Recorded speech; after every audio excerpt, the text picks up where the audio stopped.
j'espère que vous allez bien. Je vous prépare une petite vidéo assez sympathique là, donc ça va être un petit format comme je vous l'ai dit, hein, l'objectif de la chaîne, c'est de faire des webinars, des longues vidéos, des petites vidéos, des vlogs, etc. Bien évidemment, je vous ai pas oublié, hein, donc on aura bien sûr on aura bien évidemment le vlog, vous savez, par rapport à la build que j'ai pu faire donc lors de mon précédent voyage à Seattle. Donc ça, c'est le premier point. Le deuxième point, il y a une interview avec un employé de chez Microsoft qui va aussi venir. Le troisième, il y aura une autre interview avec deux. Il y en aura au moins 3 ou 4 qui vont arriver. Donc le calendrier est assez chargé, on va dire. Donc voilà, vous inquiétez pas. Et là, il y a eu des petits soucis, on va dire techniques, etc. Du coup, j'ai pas pu faire un petit peu tout ce que je voulais faire par rapport à, en tout cas en termes de rythme, finalement au niveau des sorties des vidéos et des webinars, d'accord. Tout en sachant, bien sûr, les amis, demain à 18h30, n'oubliez pas, j'ai donc mon webinar sur la partie MFA. Donc la partie MFA, on va traiter les problématiques du MFA. Est-ce que finalement le MFA est suffisant dans un système d'information? Oui, non. Pourquoi? Est-ce que finalement, quand on enclenche le MFA uniquement depuis l'extérieur, finalement, est-ce que c'est une bonne idée? Je sais pas. Est-ce que le passwordless répondrait à plusieurs, on va dire, problématiques?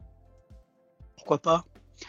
Est-ce que ce qu'on appelle le système plus fait MFA répondrait aussi à plusieurs problématiques liées à ce qu'on appelle au niveau de sécurité du token MFA? Pourquoi pas également? Et on finira aussi pour traiter un petit peu finalement les vulnérabilités au niveau du MFA. Enfin, c'est pas vraiment des vulnérabilités, surtout sur des techniques d'attaque qui sont assez simples finalement à réaliser et qui nous prouvent du coup que malheureusement le MFA, dans quelques circonstances, ça ne suffit pas. Et surtout, je vais aller au-delà dans ce webinaire, c'est que finalement activer le MFA juste parce qu'on doit activer le MFA sans avoir, encore une fois, je me répète, une stratégie Zero Trust derrière, ça ne sert à rien. Ça ne sert à rien parce que, comme je vous l'ai dit, si on arrive à vous choper votre token MFA, vos claims MFA, finalement, on peut se connecter depuis n'importe où. Alors que si on avait une réduction de surface d'attaque, une stratégie de réduction de surface d'attaque basée sur du Zero Trust, je vous rappelle, hein, vérification explicite, list privilege et assume breach. Donc les 3 piliers du Zero Trust, en tout cas de manière globale au niveau d'Azure Active Directory, nous permettraient de le protéger un peu plus. Parce que finalement aujourd'hui, et je me rends compte, moi j'aimerais un peu changer les paradigmes. Alors je sais que peut-être que ça fera débat, on en reparlera, mais pour moi le MFA, maintenant, même à l'intérieur, il doit quand même se déclencher. Parce que malheureusement, plus de 80-90% des attaques viennent de l'intérieur. Donc finalement, le mec, il est en trusted location. S'il arrive à rentrer, en fait, vous voyez ce que je veux dire. Donc il se connecte sans MFA. Voilà. Donc c'est toutes ces petites choses-là que j'aimerais aborder avec vous. Donc au sein du webinar de demain, sachant que vous êtes plus de 100 inscrits. Donc je suis vraiment très content, je vous remercie. Et n'oubliez pas, parce qu'il y aura, je vous montre ici, 5 clés FIDO, en fait, ici, à gagner, d'accord? Donc lors du webinaire, donc je ferai un tirage au sort, et il y aura 5 gagnants. Il y aura aussi des porte-clés avec, c'est assez intéressant, enfin c'est assez sympathique. Donc je ferai un tirage au sort, il y aura 5 gagnants, avec une clé FIDO et un porte-clés, ok? Comme ça, voilà, ça vous permet aussi de profiter un petit peu des partenariats que j'ai avec des différents vendeurs. Donc là, les clés FIDO viennent de chez Fetian. Donc là, du coup, c'est à l'envers, mais voilà, donc chez Fetian, ok? Et puis, je voulais aussi, je suis très content aussi, les amis, de vous annoncer, même si je ferai une vidéo à part quand même, hein, je ferai une vidéo à part pour présenter ce petit bijou. En tout cas, mon bijou, c'est mon nouveau livre, en fait, autour d'Azure Active Directory. Donc, c'est la 10e édition, donc il fait quand même plus de 900 pages. Il est assez lourd. Tout ce que je peux vous dire sur le livre, c'est que, encore une fois, je vous l'ai dit, je vous ferai une présentation dédiée sur la chaîne de ce livre, d'accord? Comme ça, tout le monde aura un petit peu savoir un petit peu ce qu'il y a dedans et pourquoi l'acheter, etc., etc. Tout en sachant qu'il est préfacé par Stanislas et Pascal. Donc deux personnes que je respecte énormément au sein de Microsoft. Donc, je vous laisserai voir un petit peu leur LinkedIn. De toute façon, vous les connaissez, ils sont assez connus, ils sont là depuis toujours chez Microsoft. Et c'était aussi mes mentors en fait quand j'ai commencé l'IT. C'est pour ça que ça me tenait vraiment à cœur et pour moi, c'est vraiment une réussite professionnelle, si vous voulez, de me faire préfacer mon bouquin.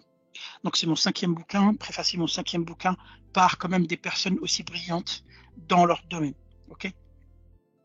Donc, ça, c'est le livre. Donc, je vous présenterai une vidéo là-dessus complète, un petit peu moins, qu'elle durera entre 10 et 15 minutes, juste pour vous présenter les chapitres, le livre et surtout comment il a été écrit, afin que vous puissiez un petit peu voir, vous projeter, si cela, bien évidemment, vous intéresse, pour vous le procurer et pour pouvoir monter en compétence, bien évidemment, sur la brique la plus importante au niveau d'Azure, enfin, au niveau du cloud Microsoft, à savoir Azure Active Directory, Microsoft Entra. Okay. Alors aujourd'hui les amis, je ne vais pas faire très longtemps, je voulais juste vous présenter deux fonctionnalités intéressantes qu'on va un petit peu aborder ici sur la chaîne. La première chose, c'est ce qu'on appelle les Protected Actions. Et la deuxième solution, c'est ce qu'on appelle le MFA System Preferred. Donc le système préféré MFA. Je vous rappelle que le 30 juin, ça sera activable par défaut chez tous les tenants. Tout simplement, le Preferred MFA, c'est grosso modo, Microsoft va choisir pour vous par défaut le token MFA le plus sécurisé, il va le présenter à l'utilisateur. Alors qu'avant, l'utilisateur, en fait, par exemple, s'il avait par exemple son authenticateur plus son téléphone, il pouvait venir changer et mettre son téléphone avant l'authenticateur. C'est-à-dire qu'il recevait un SMS en guise de jetons d'authentification secondaire. Alors donc c'est bien effectivement, mais comme vous le savez, le MFA sur du SMS c'est un petit peu dépassé, il y a beaucoup de vulnérabilités et en plus c'est pas très sécure. Donc du coup, Microsoft pour pallier à ça, on avait, en fait d'ailleurs, c'est marrant, au moment de l'écriture du livre, on avait la possibilité de changer ce système Preferred via Graph API, c'était la seule solution. Aujourd'hui, on est capable de le changer dans les stratégies Authentication Method, donc dans Azure Active Directory, Microsoft Entra. Et demain, donc à partir du 30 juin, quand vous laissez l'option Microsoft Manage, en fait, ce qui va se passer tout simplement, c'est que Microsoft va automatiquement l'activer pour vous, c'est-à-dire que elle va, en fait, il y a un classement. Je vous montrerai les classements dans le webinaire du coup demain, donc c'est un petit peu un teasing. En fait, il y a un classement par défaut que Microsoft met en place en termes de durcissement au niveau on va dire niveau de sécurité du token MFA. Typiquement le passwordless il passe en premier, ensuite on a la partie Windows Hello for Business, ensuite on a la partie CBA, donc Certificate Based Authentication. Après on a le comment on appelle on a le Microsoft Authenticator, etc. Donc ça je vais vous faire une petite démo dans pas longtemps et on en reparlera bien évidemment de manière un peu plus approfondie donc demain lors du webinaire donc à 18h30. N'oubliez pas les amis, de toute façon je vous mettrai le lien dans la vidéo pour ceux qui ne se sont pas inscrits parce que je pense que je vais sortir cette vidéo ce soir. Ça c'est le premier point. Le deuxième point, comme je vous l'ai dit, ça sera les Protected Actions. Donc rapidement, les Protected Actions, c'est tout simplement la possibilité d'y aller au-delà du Zero Trust, c'est-à-dire que on va, une fois que vous êtes authentifié avec tout le Zero Trust qui va bien déjà, avec vos privilèges à compte, et en fait, on va considérer que quand vous allez faire des actions critiques, en tout cas pour l'instant sur les conditional access, parce que pour l'instant c'est la seule, on va dire, feature qui est acceptée par les Protected Actions, quand vous allez mettre en place des actions sur les Protected Actions, enfin des actions sur les Conditional Access, en fait vous allez devoir mettre un jeton d'authentification en plus, c'est-à-dire vous allez devoir déclencher du MFA en plus via du contexte en fait. Mais ça je vais vous l'expliquer donc tout de suite. Donc si vous voulez bien, je vais vous partager mon écran et puis on va pouvoir commencer à voir ces deux parties. On va commencer par le système Preferred parce qu'en fait c'est assez rapide. Donc, comme vous pouvez le voir ici, vous allez sur portal.azure.com directement. Et puis ici, en fait, vous allez avoir, vous connaissez, vous allez dans sécurité. Donc là, je suis en français, mais c'est pareil. Et vous allez dans la partie méthode d'authentification. Okay. Dans méthode d'authentification, vous allez retrouver plusieurs stratégies, comme on peut le voir ici. D'accord ? Ici. D'accord. Et vous avez ici paramètres. Si vous allez dans paramètres, ici, vous avez ce qu'on appelle ici l'authentification multifacteur préférée par le système ou ce qu'on appelle en anglais le système preferred. Donc ça, si vous voulez, si vous le mettez en activé tout de suite, ça veut dire que c'est vous qui décidez de l'activer tout de suite sur le tenant et donc automatiquement les utilisateurs vont pouvoir se présenter directement avec le meilleur token d'authentification multifacteur par défaut. D'accord, donc là si je vais dessus, je crois que Microsoft a fait un classement. On va voir si c'est le cas ou pas. Voilà, donc ici, alors, donc là on a le classement ici. D'accord, donc là on a le Temporary Access Pass, donc le TAP. D'ailleurs, pour ceux qui ne savent pas, le TAP est utilisé essentiellement quand on fait du passwordless, parce que par défaut, vous êtes bien d'accord avec moi, quand on n'a pas de password, quand on n'a pas de password, c'est-à-dire on est dans un monde passwordless, on n'a pas de password, on a une clé FIDO pour se connecter, d'accord? Mais du coup, vous allez me dire, mais pour la première authentification, comment on va faire? Pour la première authentification, justement, on va envoyer un temporary access password à l'utilisateur, d'accord? Donc c'est un mot de passe temporaire qui est en fait tout simplement utilisé pour un instant T pour pouvoir s'enregistrer et ensuite pour pouvoir enregistrer sa clé FIDO2. Et une fois que l'utilisateur a enregistré sa clé FIDO2, le mot de passe temporaire n'est plus valable, d'accord? Et il va pouvoir utiliser uniquement sa clé FIDO, n'est-ce pas? Okay. Ensuite, on a en deuxième position les Certificate-Based Authentication. Donc ça, j'en parlerai demain. Les Certificate-Based Authentication, c'est assez intéressant parce qu'on va pouvoir tout simplement s'authentifier auprès d'Azure Active Directory en présentant un certificat au niveau de la machine. Donc avant on avait ça sur ADFS, il faut rappeler. Maintenant on l'a directement dans Azure AD, donc c'est assez intéressant. Bon, bien évidemment vous avez des prérequis, on va devoir présenter le certificat route le certificat route directement au niveau d'Azure AD et configurer 2-3 trucs, mais finalement c'est assez intéressant et ça fonctionne assez bien. D'accord ? Donc après vous avez quand même des scénarios qui sont pas supportés, mais ça on en reparlera demain tranquillement. Ensuite, vous avez FIDO2. Donc, qui FIDO2, c'est ce que je vous ai montré ici, tout simplement. C'est cette fameuse clé FIDO2, donc clé de sécurité physique qui est basée sur le protocole FIDO2 passwordless. Tout simplement, cette clé va vous permettre de vous connecter sans password directement au niveau d'Azure Active Directory. Alors, regardez ici ce qui est intéressant. Microsoft traite en tout cas le niveau de sécurité au niveau du MFA, le passwordless, le temporary access et le certificate based authentication avant la clé FIDO. C'est quand même assez intéressant. Après, enfin, en quatrième position, on a le Microsoft Authenticator avec le push notification.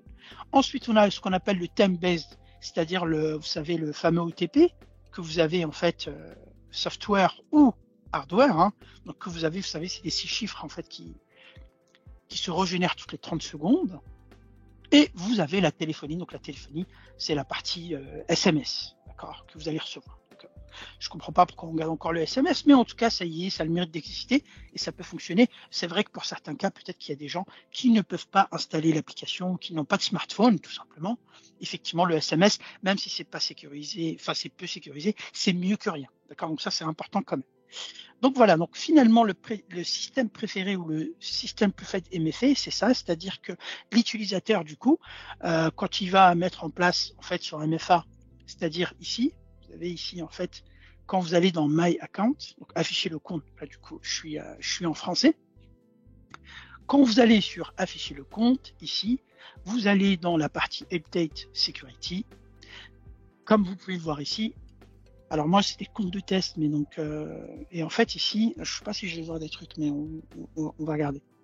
Et là-dedans, vous allez voir le système donc MFA. Donc là vous voyez, j'ai mon authenticateur directement, d'accord. Donc j'en ai pas plusieurs. Donc si j'en avais par exemple, si j'avais mis le téléphone, bon, là moi j'ai enlevé le téléphone, mais si je l'ai désactivé. Mais si j'avais par exemple le téléphone, en fait j'aurais pu mettre le téléphone. Et avant en fait, si je pouvais mettre le téléphone devant le Microsoft Authenticator. Et le système, ça ne le dérangeait pas. Alors que le téléphone est moins sécure, comme on peut le voir ici. Vous voyez qu'il est considéré comme moins sécure. Il est en 6e position. Mais finalement, avec ce système preferred, ça va automatiquement dire que c'est ça qui va être traité en premier. Cet ordre-là sera traité en premier. Voilà. Donc c'est ça qui est important, ce que je voulais vous partager là-dessus. Donc ça, c'est le premier point. Le deuxième point, ce qu'on appelle les Protected Action. Donc on va aller, attendez, je vais juste changer, mettre tout ça en anglais parce que ça sera plus facile. Ici, voilà. Et puis on va se diriger sur la partie Protected Action. La partie Protected Action, pour qu'elle fonctionne, vous avez besoin de plusieurs éléments. Vous avez besoin des conditional access, d'accord, qui tournent sous Azure AD et Microsoft Entra. Vous avez besoin du contexte d'authentification et vous avez besoin des rôles protected action dans la partie rôle et administrateur. Donc, on va commencer par aller dans Azure Active Directory, ici, directement, et on va aller tout de suite dans rôle en administrateur. Quand je vais là-dedans, vous voyez ici, hop, une petite fenêtre ici qui s'appelle Protected Action Preview. Donc, c'est encore en preview, bien évidemment. Comme vous pouvez le voir, pour l'instant, les Protected Action, en tout cas les actions protégées, se basent pour l'instant uniquement sur... Ah, pardon, parce qu'en fait, je l'avais déjà fait. Je ne sais pas si je l'avais utilisé ici, donc c'est pas grave.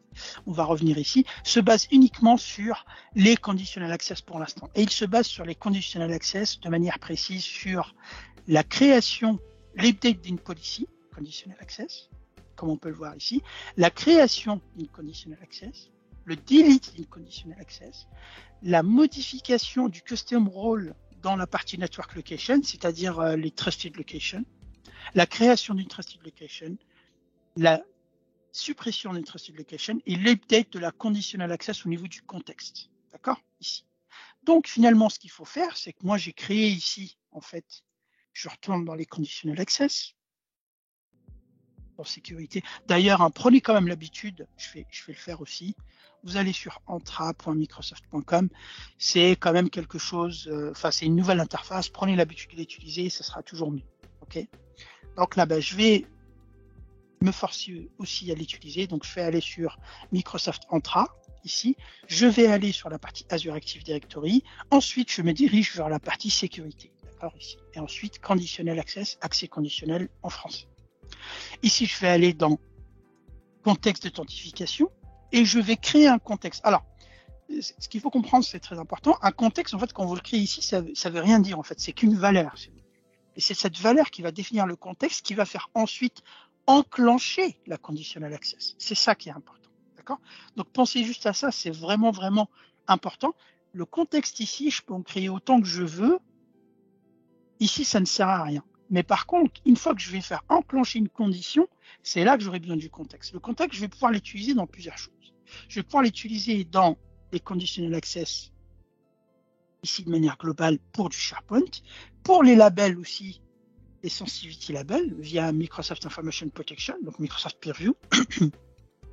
Et je vais pouvoir aussi l'utiliser sur cette partie Protected Action, comme vous pouvez le voir ici. D'accord? Donc, vous voyez que j'ai créé un contexte qui s'appelle contexte FIDO2, tout simplement, et qui s'appelle contexte FIDO2. Donc ici, je vais l'appeler démo YouTube. Excusez-moi, démo YouTube du. On est le combien? On est le 15. 15/06/2023. D'accord? Et je clique sur enregistrer. Donc là, j'ai mon contexte ici. Maintenant, je vais me diriger sur les Protected Actions. Comme je vous l'ai montré tout à l'heure, en fait, on les a déjà vus, mais je vais quand même vous remontrer. Donc, je vais retourner ici et je vais aller dans Rôle et administrateur. Dans Rôle et administrateur, Protected Action, je vais l'effacer et le refaire avec vous. Ici, vous voyez que j'ai, quoique pas besoin de l'effacer parce que vous allez vite comprendre, j'ai créé en fait donc une Protected Action basée sur le contexte FIDO2 que je viens de créer, tout simplement. D'accord? Comme on peut le voir ici. Voilà. D'ailleurs, vous pouvez aussi changer de contexte si vous voulez, mais moi, j'ai créé celui-là, donc je vais garder celui-là. Donc, ça veut dire quoi? Ça veut dire qu'à chaque fois qu'il y a une modification sur une conditional access, une suppression sur une conditional access, un update ou une création sur une name location ou une suppression, une modification sur tout ça, en fait, vous allez devoir rentrer un jeton supplémentaire. Et ce jeton supplémentaire, c'est quoi? Et c'est là, du coup, qui va rentrer la nouvelle façon de faire, qui pour moi, un petit peu, va être un game changer dans Azure Active Directory, c'est ce qu'on appelle l'authentification renforcée. Donc, c'est ce qu'on appelle les points forts d'authentification. Ici, comme vous pouvez le voir, vous avez la possibilité en fait de créer des stratégies d'authentification pour les forcer au niveau des utilisateurs. Typiquement ici, j'en ai créé une qui s'appelle Alform Test MFA Passwordless. Qu'est-ce que ça veut dire? Ça veut dire ici que, alors attendez, je vais aller dessus ici. et je vais faire modifier. Qu'est-ce que ça veut dire ici? Ça veut dire tout simplement que ma stratégie d'authentification accepte uniquement les clés FIDO2. C'est-à-dire que je peux faire en sorte de faire un conditional access, tout simplement, qui va vous obliger à vous connecter dans Azure AD, enfin qui va vous obliger à utiliser le FIDO2 avant en fait de vous connecter sur M365. D'accord? Donc c'est ça qui est important. Ok. Donc là du coup, finalement là j'en ai pas besoin de créer parce qu'en fait vous allez voir que je crois que je l'en ai déjà fait une, mais on va aller déjà regarder ça. Donc je vais aller dans la partie sécurité ici, conditional access. Et je vais vérifier mes conditions. Parce qu'en fait, je l'avais déjà fait la démo ailleurs, mais je ne sais plus ce que j'avais fait exactement. Donc, pour pas vous perturber, donc c'est celle-ci, Protected Action. D'ailleurs, j'ai fait une belle faute ici. Protected Action. Donc là, je vais choisir mes utilisateurs. Donc là, j'ai choisi ces utilisateurs-là. Authentification, c'est là en fait que je choisis le contexte, comme vous pouvez le voir. Je peux mettre des conditions, hein. Je peux dire par exemple que ça s'applique uniquement quand on est en interne, ça s'applique depuis des trust applications spécifiques, depuis un client spécifique, etc. Mais moi, je veux que ça s'applique tout le temps, donc je n'ai pas de conditions. Par contre, ce qui est intéressant, c'est ici, justement, dans le Grant Access Control. Ici, je vais spécifier la stratégie d'authentification que j'ai mis, qui s'appelle Test Passwordless. Et c'est bien celle-ci que je vous ai montré tout à l'heure. Test Passwordless 2, c'est celle-ci en fait. Donc, pas besoin d'en créer, puisque comme je vous l'ai dit, j'en avais déjà créé une. Allez ici. Donc je vais aller dessus. Et ici, ce que je demande, pareil, je demande soit du Windows Hello for Business, soit du Microsoft CBA, donc Certificate Based Authentication, soit de la clé FIDO2. Donc qu'est-ce que ça veut dire concrètement? Ça veut dire que quand un administrateur se connecte avec son MFA classique qui se connecte avec autre que ces tokens-là, en fait, dans Azure AD et essaye de modifier une conditional access, en fait, ce qui va se passer tout simplement, c'est que le système va lui dire attention, tu peux pas modifier ces conditional access, tu peux pas créer ces conditional access, tu peux pas supprimer ces conditional access parce que tu ne te présentes pas avec le bon claim d'authentification qui est demandé dans cette stratégie, à savoir Windows Hello for Business ou clé FIDO2 de sécurité, passwordless FIDO2, ou alors authentification de CBA, à savoir Certificate Based Authentication. Vous avez compris. Donc ça veut dire déjà vous êtes authentifié avec du MFA, vous êtes sécurisé, et si vous voulez faire quelque chose de modification, de création ou de delete sur les conditional access, vous allez devoir encore élever un cran au-dessus la sécurité avec ce qu'on appelle du MFA anti-emsommage. Donc c'est cette partie stratégie, c'est-à-dire il n'y a que cela, il y a en fait que ces trois méthodes qui vous permettent de ne pas être fiché avec du MFA d'ailleurs. D'accord? Donc c'est ça qui est important là-dessus. Donc, ce qu'on va faire, les amis, c'est que je vais... donc là, c'est bon, tout est activé. Et on va faire une petite démonstration. Pour faire la démonstration, ce que je vais faire, c'est que je vais laisser tout simplement la conditional access subdt. Et puis, je vais prendre l'utilisateur que j'ai créé, par exemple, celui-là. Donc, hop, parce que je vais aller dessus ici. Et puis, tout simplement, on va se connecter et vérifier le contenu de ce qu'on vient de dire. Alors, quand vous l'activez, ça peut prendre un peu de temps, hein, le temps que ça arrive, donc ne vous inquiétez pas, il ne faut pas trop être pressé non plus, hein, d'accord? Donc là, je vais aller dans Guest, je me connecte ici, j'espère que je n'aurai pas d'effet démo, donc on va aller ici, donc dans Azure Active Directory, et on va aller dans Sécurité, Conditional Access, comme si on allait en fait créer des conditional access, hein, tout simplement. Alors, pour l'instant, j'ai pas l'impression que ça fonctionne. Ah si, vous voyez ici, voilà ce qu'il me dit. Il me dit en fait que cette action est protégée par en fait des additional access requirements avant d'y accéder. C'est ça qui est important. Donc quand je vais cliquer sur Yes, regardez ce qu'il va me demander. Il va me demander en fait de m'enregistrer au niveau du nouveau, en fait, un token supplémentaire au niveau du MFA. Et là, sauf que là, il va me demander soit le passwordless, comme je vous l'ai dit avec FIDO2, soit Windows Hello for Business, soit le CBA, Certificate Based Authentication. Quand je vais cliquer ici, donc là, il va me demander ça. Et bien évidemment, je ne pourrais pas aller plus loin parce que je n'ai pas enregistré ça sur ce type de compte. Donc là, je vais aller sur My Signing directement. Donc ça, voilà. Et donc là, il me dit, voilà, il faut mettre en place la FIDO2, etc. Alors, bien évidemment, je ne l'ai pas activé sur ce compte. Faites très attention. Quand vous demandez, par exemple, à quelqu'un d'avoir du FIDO2, forcément, ça va de soi. Il faut que dans la partie Azure Active Directory, ici, si je reviens dans sécurité, méthode d'authentification, il faudra lui donner quand même la possibilité de s'enregistrer avec du passwordless. Parce que si vous ne lui donnez pas, ça ne sert à rien. Et bien évidemment, donc ici, c'est très important. Et une fois qu'il a ça et qu'il a sa clé, il va pouvoir s'enregistrer. Et une fois qu'il s'est enregistré, il va pouvoir tout simplement utiliser donc les protected actions, c'est-à-dire passer au-delà de la sécurité supplémentaire pour pouvoir modifier, créer ou supprimer des conditional access. Voilà les amis, donc j'espère que ça vous a plu. Et puis, écoutez, on se dit, comme je vous l'ai dit, nous, ceux qui vont me regarder aujourd'hui, on se dit à demain 18h30 pour le webinar, d'accord. Donc le webinar qui va, comme je vous l'ai dit, en fait, avoir plusieurs thématiques, essentiellement quand même liées sur la partie MFA, d'accord. Donc MFA, protection MFA et surtout passwordless et savoir est-ce qu'on est suffisamment protégé ou pas. D'accord, par rapport au MFA. D'ailleurs, je vais vous montrer ici tout simplement, je vais vous montrer ici tout simplement le webinar directement. Je vais manager l'event, view. Ici, en fait, vous avez le webinar en fait directement. Je vais projeter demain, s'il veut bien. Screen 3. Voilà, donc ici vous avez le webinar, si vous voyez bien mon écran. Là, vous avez le webinar ici directement qui s'affiche, d'accord. Et puis, vous allez pouvoir tout simplement y participer. Comme je vous l'ai dit, on va traiter l'introduction, le MFA avec Azure Active Directory.